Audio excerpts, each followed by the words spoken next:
திருப்பரங்குன்றம் மலை விவகாரத்தை கண்டித்து கோவை கேடியம்மன் கோவில் முன்பு மறியலில் ஈடுபட்ட இந்து முன்னணி அமைப்பினர் 69 பேர் கைது செய்யப்பட்டுள்ளனர். இந்த சம்பவம் பெருமளவு அதிர்ச்சியும் ஏற்படுத்தியுள்ளது. திருப்பரங்குன்றம் மலை விவகாரத்தில் போராட்டம் நடத்துவதற்காக கோவையிலிருந்து இந்து முன்னணி அமைப்பினர் இன்று கிளம்பி திட்டமிட்டனர். கோவை டவுன் ஹால் கோணியம்மன் கோவிலில் ஒன்று கூடி கந்தசஷ்டி கவசம் பாடல் பாடி வழிபாடு நடத்தி இந்து முன்னணி அமைப்பினர் பின்னர் கிளம்ப முயன்றனர்.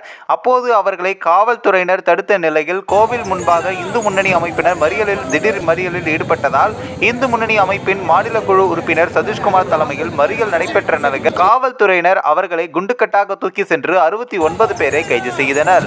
மறியல் காரணமாக டவுன்ஹால் பகுதியில் சிறிது நேரம் போக்குவரத்து நெரிசல் ஏற்பட்டது. இதையடுத்து போக்குவரத்தை காவல்துறையினர் சீர்படுத்தினர். மறியல் காரணமாக சிறிது நேரம் அப்பகுதியில் பரபரப்பான சூழல் ஏற்பட்டது. இதேபோல பாஜக மாநில பொதுச் செயலாளர் ஏபி முருகானந்தம் மற்றும் கோவை மாவட்ட தலைவர் ரமேஷ் உள்ளிட்ட நிர்வாகிகளை முன்னெச்சரிக்கை நடவடிக்கையாக காவல்துறையினர் கைது செய்தனர்.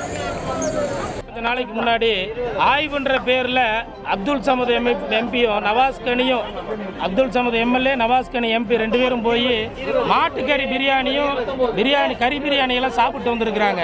இதை கண்டித்து இந்து முன்னணி நடத்துகிற அறப்போராட்டத்திற்கு இன்றைக்கு தமிழக காவல்துறை அனுமதி மறுக்கப்பட்டிருக்குது. அந்த மாநில தலைவர் எங்கள் மாநில தலைவர் காடேஸ்வர சுப்பிரமணியன்ஜி திருப்பூரில் வச்சு கைது பண்ணியிருக்கிறாங்க.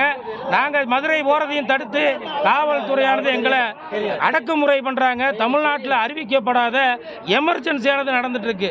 வீட்டு காவல்ன்றாங்க, கல்யாண மண்டபத்தில் வச்சிருக்காங்க, பெட்ரோல் பங்க்ல வச்சிருக்காங்க, இன்னும் போலீஸ் வாகனத்திலே வச்சு ரோட்ல நிக்க வச்சிருக்காங்க.